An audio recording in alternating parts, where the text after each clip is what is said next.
Imagine being remembered not for your life, not for your thoughts or dreams, but for the sheer number of children you were forced to father, over 200 of them, like a prized animal in a cruel experiment. This isn't a myth or a fable, it's a documented horror. It's the story of Pata Seca, a towering enslaved man used as a human stud by his master, and it happened not in some ancient forgotten empire, but in the 19th century, in the Americas. His body became a breeding machine, his children became currency, and the system that demanded it, one of the most sinister institutions in human history, slave breeding. In the early 1800s, as the world took tentative steps toward outlawing the transatlantic slave trade, an even more insidious chapter began to unfold behind plantation walls. In January 1808, the United States and Britain permanently banned the importation of African slaves. Ships would no longer carry chained men, women, and children from the coasts of West Africa to the Americas, at least not legally. But abolition of the slave trade did not mean abolition of slavery, quite the opposite. This shift ignited panic among slaveholders. Their supply of enslaved labor was drying up, even as the demand for it reached unprecedented heights. The American South and the Caribbean were in the midst of a massive agricultural boom. Cotton, rice, and sugar were no longer just crops, they were the engines of empires. The cotton gin, recently invented by Eli Whitney, made it possible to process short staple cotton far more efficiently. Suddenly, land previously considered useless was now a goldmine, if only there were enough enslaved people to work it. But disease, malnutrition, grueling hours, and relentless abuse ensured that slave mortality remained high. With no new Africans arriving and with existing populations declining, plantation owners turned to a chillingly calculated alternative: reproduction by force. Thus began the era of systematic slave breeding. Women were reduced to reproductive vessels, men to genetic stock. Human beings became self-replicating property. Female slaves were forced to bear child after child, with no regard for their health, consent, or emotional well-being. And towering, strong-bodied men were chosen to impregnate them, not once but repeatedly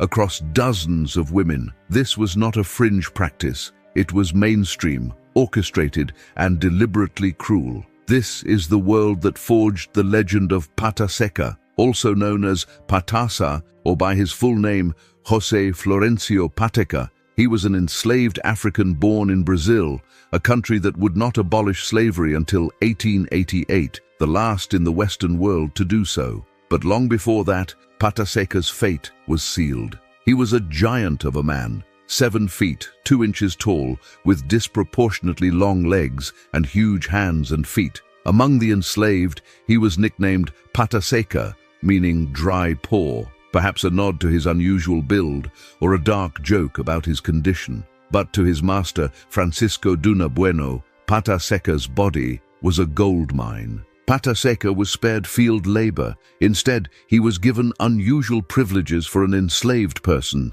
He delivered messages, tended livestock, and rode horseback between farms and towns. But his real assignment was far more disturbing. He was chosen to be a breeder.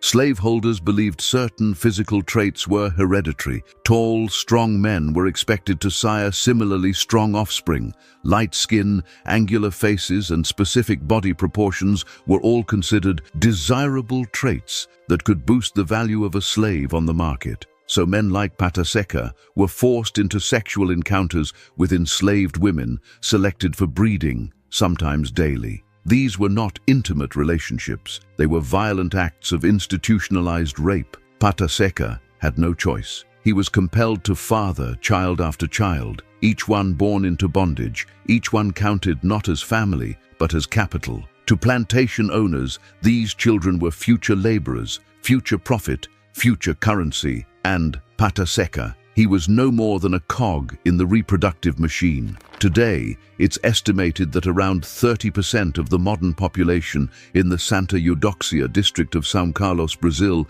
can trace their lineage back to him. His genes spread not by legacy, but by force. But this is not a story of legacy, it's a story of loss. Pata Seca never met the majority of his children.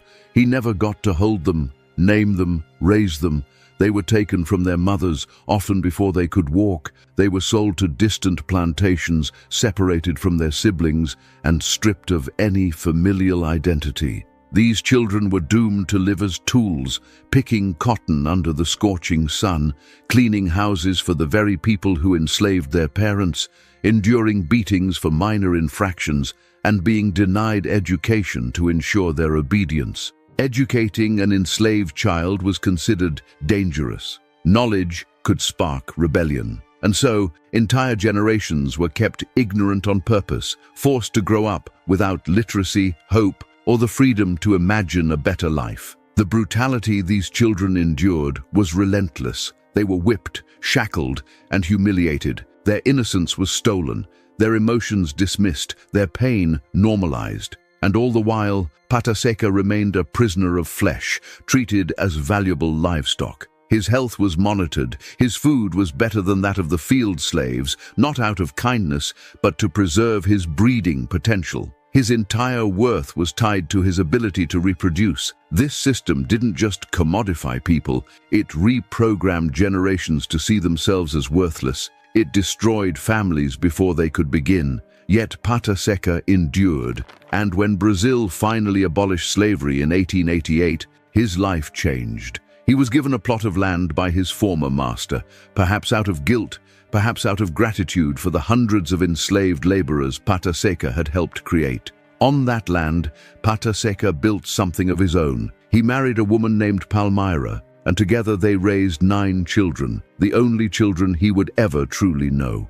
He named his land Sitio Poasa and began producing rapadura, a raw cane sugar sold in blocks. It was back-breaking work, but it was his farm, his family, his freedom. For the first time in his life, Pata Seca lived as a man, not a commodity, but there remained a permanent, aching void. He never reunited with the hundreds of children he had fathered during his enslavement. There were no records to trace them, no names to search, no paper trail, because they had never been treated like people to begin with. That is perhaps the most haunting part of Pata Seca's legacy, the erasure of bloodlines, the destruction of roots, the deliberate forgetting. His story is not one of triumph but of endurance, of a man who lived through systemic sexual exploitation, who became the foundation for an entire community's genetic lineage, yet died never knowing who his children became. This is the untold story of slavery, not just chains and whips, but of forced reproduction, stolen parenthood, and the cold arithmetic of human profit. The story of Pata Seca reveals the industrial scale of cruelty masked behind the polite veils of agriculture.